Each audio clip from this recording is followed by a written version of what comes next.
KTV Originals।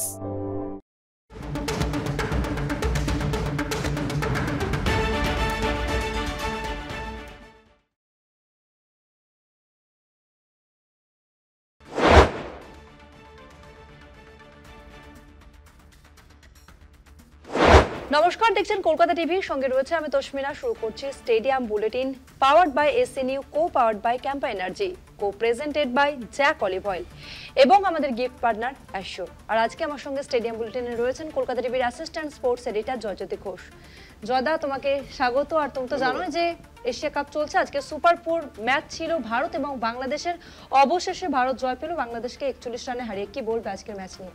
একদমই, ভারতের জয়টা যেন এখন অভ্যাস হয়ে গিয়েছে, আর ভারতও জিতবে এটা প্রেডিকশন করাই হচ্ছিল যে ভারত বাংলাদেশের বিরুদ্ধে জিতবে। তবে বাংলাদেশ কিন্তু যখন প্রথম ইনিংসে ভারত ব্যাট করছিল দুরন্তভাবে কামব্যাক করে, তবে শেষমেশ ওই শেষ 80টা সূর্যকুমার যাদবই হাসেন, সূর্যকুমার যাদব এবং তার সতীর্থরা হাসেন না।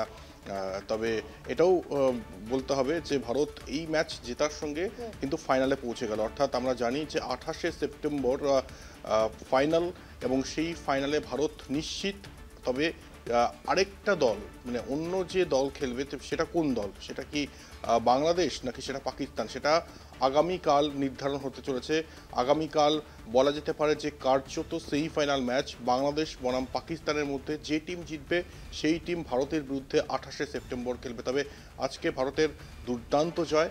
অভিষেক শর্মা নিয়ে নতুন করে কিচ্ছু বলার নেই। যত দিন যাবে তত অবাক হতে হবে যেভাবে তিনি ব্যাটিং করছেন এবং পুরো টি-20 ক্রিকেটের ব্যাকরণটাই বদলে দিচ্ছেন, এবং যেভাবে ইম্প্রোভাইজিং শট খেলছেন, মাঠের চারধারে শট খেলছেন, তাতে বলা বাহুল্য এই সময়ে দাঁড়িয়ে, এই সময়ে টি-20 ক্রিকেটে ওয়ান অফ দ্য বেস্ট। একদম সার্বিক দিক থেকে যদি বিচার করা যায়, অভিষেক শর্মা দুর্ধর্ষ। আজকেও অর্ধশতরান করলেন, গত ম্যাচেও পাকিস্তানের বিরুদ্ধে অর্ধশতরান করেছিলেন, এবং সেই অর্ধশতরানের পর তার যে সিগনেচার সেলিব্রেশন সেটাও কিন্তু দেখা গেল আজকে। তাই এই সেলিব্রেশনটা 28শে সেপ্টেম্বরের রাতেও দেখা যাবে, এটুকু আশা করতেই পারি।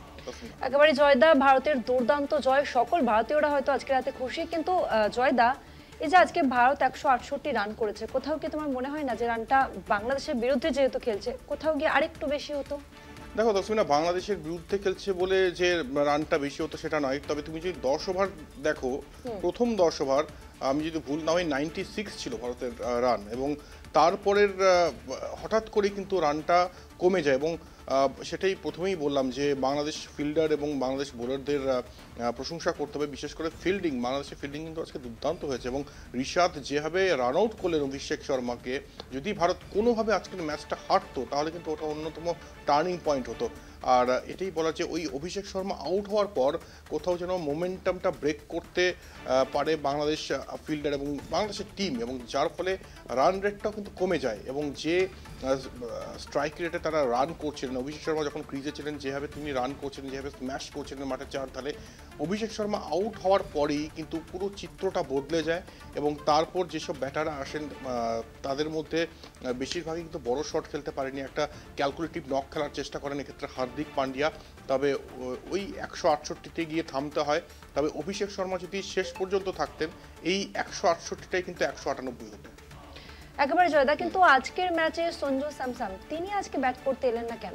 দেখো, সঞ্জু স্যামসনকে নিয়ে খেলাধুলো চলছে আর কি ভারতীয় টিম ম্যানেজমেন্টের। সঞ্জু স্যামসন এর আগে যেবার বাংলাদেশের মুখোমুখি হয়েছিল তিনি তখন কিন্তু 100 রান করেছিলেন। সেই সঞ্জু স্যামসনকে তুমি দেখো ড্রেসিং রুমে বসিয়ে রাখলেন, এবং কোনো ম্যাচে তাকে বলেন যে টিম ম্যানেজমেন্টের তরফ থেকে বলা হয় যে সামনে দিকে নামাবে, উপরের দিকে নামাবে, এবং তারপর আমরা দেখি 5 নম্বর 7 নম্বর। এবং আজকে তাজ্জব করার মতো বিষয় যে এতগুলো ব্যাটসম্যান খেলে ফেললো কিন্তু সঞ্জু স্যামসন নেই, সেই লিস্টেই নেই। সঞ্জু স্যামসন ব্যাটই করতে এলেন না। তাহলে এটা কোথাও গিয়ে গৌতম গম্ভীর বোধহয় তার কনফিডেন্সটাই বিগড়ে দিচ্ছেন। এবং আজকে আমরা দেখি যে সঞ্জু স্যামসন ব্যাটে আসলেন না, এবং তারপরে তিনি একটা ইজি কিন্তু ক্যাচও মিস করেন।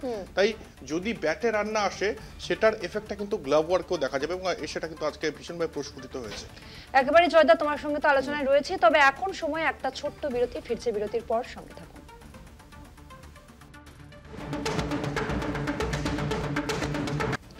ফিরে এলাম বিরতির পর। জয়দা, যে আলোচনায় আমরা ছিলাম, আজকে ভারতীয় বোলারদের পারফরমেন্স নিয়ে কি বলবে? দুর্ধর্ষ ভারতীয় বোলার আজকে একদম ক্রিটিক্যাল পারফরমেন্স। ভারতীয় ফিল্ডিং খুব খারাপ হয়েছে, এটা মানে জেতার পরেও বলবো। তার কারণ হচ্ছে বারবার ওই হাই ক্যাচ যে মিস হচ্ছে সেটা যেন সেটাও একটা অভ্যাস হয়ে গিয়েছে এখন ভারতীয় ফিল্ডারদের। দিলীপকে অবশ্যই সেটাতে কাজ করতে হবে। আজকে তিলক বর্মা একটা খুব সুন্দর ক্যাচ ধরেছেন, কিন্তু অভিষেক শর্মা তিনিও ক্যাচ মিস করেছেন। তো এই সহজ সহজ ক্যাচ যদি মিস হয় তাহলে ফাইনালে এটা আবার কোথাও বাধা হয়ে দাঁড়াবে না। তো তাই এই জিনিসটা কিন্তু অবশ্যই কনসেন্ট্রেট করতে হবে। তবে ভারতীয় বোলিং যদি বলি, দুর্ধর্ষ মানে ভারতীয় বোলারদের মধ্যে আজকে কুলদীপ যাদব, বরুণ চক্রবর্তী, জসপ্রীত বুমরা, সেই জসপ্রীত বুমরা যিনি গত ম্যাচে পাকিস্তানের বিরুদ্ধে 45 রান খেয়েছিলেন না তার 4 ওভারে, আজকে কিন্তু কামব্যাক করছেন। চ্যাম্পিয়নরা এরকমই হয় যে একটা ম্যাচ হয়তো ব্যর্থ হলো, কিন্তু ঠিক তার পরের ম্যাচেই আশা না হারিয়ে সেরা পারফরমেন্সটা দেন এবং তারপর কামব্যাক করেন। আমি একটু স্ট্যাট বলে দেবো, পরিসংখ্যান বলে দেবো। আজকে কুলদীপ যাদব 4 ওভার বোলিং করেছেন, 18 রান দিয়ে 3টি উইকেট নিয়েছেন এবং তার মধ্যে 2টি উইকেট পরপর নিয়েছেন।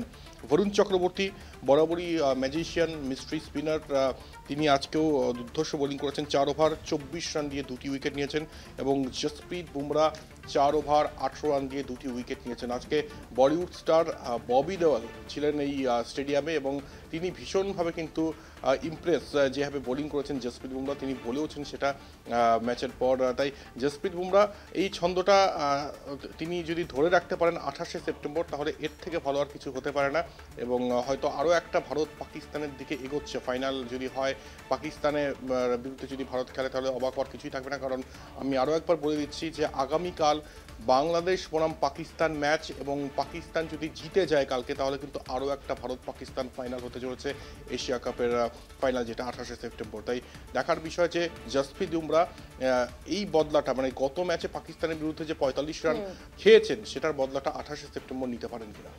কিন্তু জয়দা, আজকের ম্যাচে ব্যাটিং লাইন আপে বদল দেখা গেল। আমরা দেখলাম যে শিবম দুবে তাকে আজকে 3 নম্বরে নিয়ে আসা হলো, কেন, এর কারণটা কি? কোনো মানে কারণ নেই এবং অনেক কিছুই হয় ভারতীয় ক্রিকেটে, সেটার কোনো কার্যকারণ তত্ত্ব নেই, মানে কোনো তুমি কারণ খুঁজে পাবে না। শিবম দুবে যিনি মানে আমরা জানি যে সেই সময় 5-6 নম্বরে কিন্তু ভালো ব্যাটিং করেন, আইপিএলও আমরা দেখেছি, এবং স্পিন ব্যাশার আমরা জানি। হঠাৎ করে তাকে 3 নম্বরে নিয়ে আসলো। এটাই বলছিলাম যে সঞ্জু স্যামসন ব্যাট করতেই এলেন না, এদিকে শিবম দুবে হঠাৎ করে 3 নম্বরে তাকে প্রমোট করা হলো। এবং স্বাভাবিকভাবেই যদি ব্যাটিং পজিশন চেঞ্জ হয়, তাহলে যে কোনো ব্যাটসম্যানের কনফিডেন্স কিন্তু কমে যায়। তাই তাদেরকে টাইম দিতে হবে। তুমি যদি 3 নম্বরে শিবম দুবেকে পাঠাও, তাহলে পরের ম্যাচেও পাঠাও শিবম দুবেকে 3 নম্বরে। হঠাৎ 3 নম্বরে তুমি পাঠাচ্ছ, আবার পরের ম্যাচে 7 নম্বরে, তো এটাতে ব্যাটসম্যানদের একটা মানে এটা তো মনস্তাত্ত্বিক গেমও, তাই সেটাই কোথাও একটা ভাটা পড়ে। আর শিবম দুবে এই জন্য আজকে ফ্লপও হয়েছেন ব্যাট হাতে। আর সঞ্জু স্যামসনের জন্য খারাপ লাগছে, তিনি ট্যালেন্টেড ক্রিকেটার, তবে আজকে যেভাবে ব্যাটিং করতে এলেন না, তাতে ভারতীয় টিম ম্যানেজমেন্ট, প্রিসাইসলি বলতে গেলে গৌতম গম্ভীর বোধহয় খুব বেশি কনফিডেন্ট নন এই ভারতীয় উইকেট কিপার ব্যাটারকে নিয়ে। তাই সঞ্জু স্যামসনের জন্য কঠিন পরীক্ষা অপেক্ষা করছে। খারাপ লাগছে এই জন্য যে এই সঞ্জু স্যামসন তার মানে গত ম্যাচেই বাংলাদেশের বিরুদ্ধে লাস্টবার যেবার খেলেছিল, সেখানে 17 রান করেছিলেন। আমি যদি খুব ভুল না হই 111 রানের একটা ইনিংস খেলেছিলেন, কিন্তু আজকের ম্যাচে ব্যাটই করতে এলেন না। এই জন্যই বলি, সত্য সেলুকাস, কি বিচিত্র এই দেশ, কি বিচিত্র এই টিম। তবে শেষমেশ ভারত জিতেছে, এটা অবশ্যই ভালো খবর। তবে আমার মনে হয় সঞ্জু স্যামসনকে অবশ্যই সুযোগ দেওয়া উচিত ওপরের দিকে, কারণ তিনি কিন্তু আপ দ্য অর্ডার ব্যাটিং, মানে ব্যাটিং অর্ডারের উপরের দিকেই খেলে অভ্যস্ত, আমরা আইপিএলেও দেখেছি, এবং প্রচুর রান করেছেন। তাই আরও একটু সময় বোধহয় প্রাপ্য, আরেকটু সুযোগ বোধহয় প্রাপ্য ব্যাটসম্যান সঞ্জু স্যামসনের। যার কথা না বললেই নয়, ক্যাপ্টেন সূর্যকুমার যাদব, তার অফ ফর্ম কি ভাবাচ্ছে? দেখো, সূর্যকুমার যাদব রিভার্স স্কুপ খেলছেন, তবে সেটা প্রেস কনফারেন্স রুমে খেলছেন, সেটা আমরা খুব এনজয় করছি। তবে ব্যাটসম্যান সূর্যকুমার যাদব কিন্তু এবারের এশিয়া কাপে ফ্লপ, এবং এটা অবশ্যই চিন্তার বিষয়। জানি না মানে ফাইনালটা তিনি হয়তো মাতিয়ে দেবেন। আমরা সেই 2011 যেরকম মহেন্দ্র সিং ধোনি গ্রুপ পর্যায়ের ম্যাচগুলোতে সফল হননি, কিন্তু ফাইনালে দুর্ধর্ষ একটা 91 করেছেন, সেরকম একটা ইনিংস আসছে কিনা সূর্যকুমার যাদবের ব্যাট থেকে, সেটা অবশ্যই সময় বলবে। তবে সূর্যকুমার এখনও পর্যন্ত এই এশিয়া কাপে কিন্তু ব্যাট হাতে তেমন কিছু করতে পারেননি। তোমাকে আরেকটা খবর দিয়ে দিই, সেটা হচ্ছে যে অভিষেক শর্মা নিয়ে এত কথা হচ্ছে, অভিষেক শর্মা দুর্ধর্ষ পারফরমেন্স দিচ্ছেন। যা খবর বিসিসিআই সূত্র থেকে, সেটা হচ্ছে যে আগামী যে অস্ট্রেলিয়া সফর হতে চলেছে, ভারত যে অস্ট্রেলিয়াতে যাবে 19 অক্টোবর থেকে, যে ওডিআই সিরিজ, সেখানে কিন্তু এই অভিষেক শর্মাকে দেখা যেতে পারে। এবং সিলেকশন কমিটির অনেকেই এই অভিষেক শর্মার উপর বেট লাগাচ্ছেন, এবং অভিষেক শর্মা যদি সেই সিরিজে থাকেন, মানে সেই সিরিজে আসেন ওডিআই সিরিজে, তাহলে অবাক হওয়ার কিছুই থাকবে না। ইনফ্যাক্ট 2027 ওয়ার্ল্ড কাপের জন্য কিন্তু অভিষেক শর্মাকে ভাবা হচ্ছে, কারণ অভিষেক শর্মার ব্যাট কথা বলছে এবং এরকম আগুনে ব্যাটিং চলতে থাকলে তাহলে কোনো কিছুই অসম্ভব নয়। প্রত্যেক দিন যদি 200-র উপরে স্ট্রাইক রেটে রান আসে তাহলে তাকে জায়গা ছেড়ে দিতে বাধ্য। আমরা অলরেডি জানি বিরাট কোহলির সঙ্গে যোগাযোগ করার চেষ্টা করছে অজিত আগারকার। কী হবে রোহিত শর্মা এবং বিরাটের ফিউচার ওডিআই ক্রিকেটে সেটা সময় বলবে, তবে অভিষেক শর্মা নিয়ে অনেকেই আশা প্রকাশ করেছেন এবং সম্ভবত, এখনও বলবো সম্ভবত, যে অস্ট্রেলিয়াতে ভারত আর অস্ট্রেলিয়ার মধ্যে দ্বিপাক্ষিক ওডিআই সিরিজ হতে চলেছে, সেখানে এই পাঞ্জাবের ক্রিকেটার অভিষেক শর্মার কিন্তু নাম দেখা যেতে চলেছে। জয়দা, আমরা জানি যে সামনের অক্টোবর এবং সেখানে দুদিনের জন্য টেস্ট সিরিজ শুরু হতে চলেছে, তবে এই নিয়ে আমরা আলোচনায় থাকবো। তবে এখন সময় হয়েছে একটা ছোট্ট বিরতির পর অবশ্যই আমরা এই নিয়ে আপনাদের আপডেট দেব।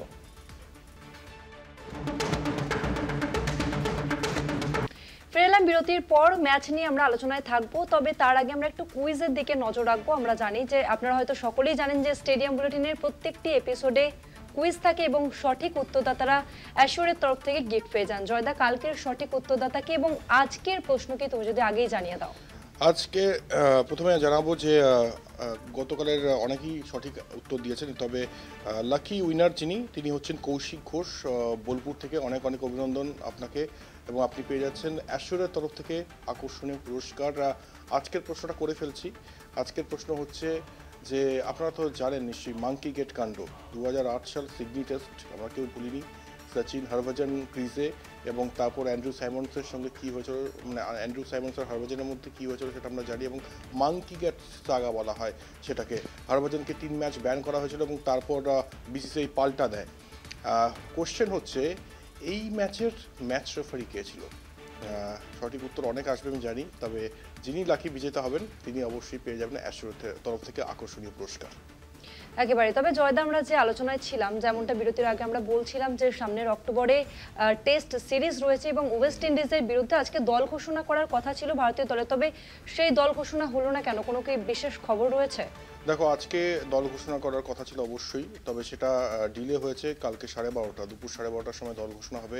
ভারত ওয়েস্ট ইন্ডিজের বিরুদ্ধে 2 ম্যাচের টেস্ট সিরিজ আমরা জানি যে আগামী অক্টোবরে হতে চলেছে, এবং যে জন্য ডিলেটা হয়েছে সেটা বলে রাখি যে প্রসিদ্ধ কৃষ্ণা অস্ট্রেলিয়ার এ দলের বিরুদ্ধে খেলছিলেন এবং হেনরির বল তার মাথায় লাগে এবং তিনি চোট পান। সেটার জন্য একটা রিপোর্ট, মানে কি রিপোর্ট আসে ফাইনালি সেটার জন্য কিন্তু সিলেক্টররা ওয়েট করতে চাইছেন। এবং আমরা জানি যে ইংল্যান্ড সিরিজেও প্রসিদ্ধ কৃষ্ণা কিন্তু একটা ভাইটাল রোল প্লে করেছেন। জসপ্রীত বুমরার অনুপস্থিতিতেও প্রসিদ্ধ কৃষ্ণা একটা দুর্দান্ত রোল প্লে করেছেন। তাই দেখতে চাইছে যে তিনি কি ফিট, তিনি কি খেলতে পারবেন ওয়েস্ট ইন্ডিজের বিরুদ্ধে। তারপরেই কিন্তু আগামীকাল দুপুরবেলায় ভারতীয় দলের এই দল নির্বাচন ওয়েস্ট ইন্ডিজের বিরুদ্ধে কে খেলবেন, এবং আমরা জানি জসপ্রীত বুমরা তিনি খেলতে চাইছেন এবং তিনি খেলবেন এই দুটো টেস্ট ম্যাচ। এবং একই সঙ্গে তোমাকে জানিয়ে রাখি ঋষভ পন্থ নিয়ে যে খবরটা আমরা পাচ্ছি, ঋষভ পন্থ কিন্তু অনিশ্চিত, তিনি কিন্তু ফিট নন। তাই হয়তো ধ্রুব জুরেলকেই আমরা দেখবো উইকেটের পিছনে। আর মোরলেস টিমে কিন্তু খুব একটা বেশি বদল হবে না। ইন্টারেস্টিং হবে যে এখানে ওই একই টিম থাকে কিনা ইংল্যান্ড সফরে, যেটা আমরা দেখেছি। তবে যেটা লেটেস্ট আপডেট সেটা হচ্ছে প্রসিদ্ধ কৃষ্ণার চোট, এবং চোটের জন্য একটু ডিলে করছে। এক্ষেত্রে টিম, মানে কি টিম হতে চলেছে সেই ঘোষণার জন্য আমাদের আরও কয়েক ঘন্টা অপেক্ষা করতে হবে। আগামীকাল দুপুর 12:30টার সময় কিন্তু ভারতীয় দল ঘোষণা এই ওয়েস্ট ইন্ডিজের সিরিজের জন্য। জয়দা, আমার মনে হচ্ছে তুমি একটা নাম কোথাও মিস করে যাচ্ছ, শ্রেয়াস আইয়ার, যাকে নিয়ে জল্পনা চলতেই থাকে, এবং এবারেও কিন্তু তুমি শ্রেয়াস আইয়ার নামটা মেনশন করলে না, কি কারণ? শ্রেয়াস আইয়ার নামটা এই জন্যই মেনশন করছি না, কারণ শ্রেয়াস আইয়ার নিজেই কিন্তু সরিয়ে নিয়েছেন নিজেকে লাল বলের ক্রিকেট থেকে, এবং এটা নিয়ে ডামাডোল সাংঘাতিক রকমভাবে চলছে। শ্রেয়াস আইয়ার কি ক্ষুণ্ণ? শ্রেয়াস আইয়ার তো দুর্ধর্ষ প্লেয়ার, এবং যেখানে তাকে ক্যাপ্টেন্সি দেওয়া হলো এই ইন্ডিয়ার, এবং সেখান থেকে তিনি নিজেকে সরিয়ে নিলেন। এবং যে কারণটা দেখানো হয়েছে সেটা হচ্ছে যে তার পিঠে একটা স্টিফনেস রয়েছে, সেটার জন্য তিনি লাল বলের ক্রিকেট থেকে স্পেশালি মেনশন করেছেন, যেটা শ্রেয়াস আইয়ার যে লাল বলের ক্রিকেট থেকে তিনি বিরতি চাইছেন। এবং বিসিসিআই অফিসিয়ালদের মধ্যে একজন বললেন যে এই যে শ্রেয়াস আইয়ার ক্লিয়ার করে দিলেন যে লাল বলের ক্রিকেট থেকে আপাতত তাকে অব্যাহতি দেওয়া হোক, এটা কিন্তু একদিকে ভালো করেছে। কারণ এর আগেও যখন ইংল্যান্ড সিরিজে দল নির্বাচন হলো এবং আমরা বলছিলাম শ্রেয়াস আইয়ারকে অবশ্যই দলে নেওয়া উচিত ছিল, কারণ আমরা জানি যে 3 নম্বরে খুব একটা কেউ রান করতে পারেনি। শ্রেয়াস আইয়ার সেখানে থাকলে হয়তো ভালো কিছু কন্ট্রিবিউট করতে পারতো। তবে শ্রেয়াস আইয়ার কেন নেওয়া হয়নি সেটা নিয়ে মানে বিস্তর বিতর্ক। অজিত আগারকার বলেছেন যে তার এখনও দলে জায়গা হয়, মানে জায়গা কোন জায়গায় খেলবে শ্রেয়াস আইয়ার, মানে এরকম অ্যান্সার দিয়েছেন অজিত আগারকার। সেটাতে ক্ষুণ্ণ হওয়া খুব স্বাভাবিক। তার শ্রেয়াস আইয়ার সেন্টিমেন্টাল ক্রিকেটার এবং তিনি কি সেই জন্যই সরিয়ে নিলেন আগে থেকেই লাল বলের ক্রিকেট থেকে? কারণ আমরা জানি যে অক্টোবরে তো ভারত ওয়েস্ট ইন্ডিজ রয়েছে এবং তারপরে অস্ট্রেলিয়া চলে যাবে, সেখানে সাদা বলের ক্রিকেট রয়েছে, তারপরে কিন্তু দক্ষিণ আফ্রিকা ভারতে আসছে এবং ইডেন গার্ডেন্সে ফার্স্ট টেস্ট, সেকেন্ড টেস্ট গুয়াহাটিতে রয়েছে, সেখান থেকেও কি সরিয়ে রাখবেন শ্রেয়াস আইয়ার? তাই বিতর্ক চলছে। তবে শ্রেয়াস আইয়ার বোধহয় বিতর্কের অবসানটা ঘটালেন যে তিনি নিজেই আর খেলতে চাইছেন না লাল বলের ক্রিকেট এবং তাই অব্যাহতি চাইছেন আপাতত। একেবারে। তবে জয়দা, আজকে আমাদের সময় শেষ হয়েছে, তাই আজকে আমাদের স্টেডিয়াম বুলেটিন শেষ করতে হচ্ছে। আপনারা দেখতে থাকুন কলকাতা টিভি, রাত দিন 7 দিন।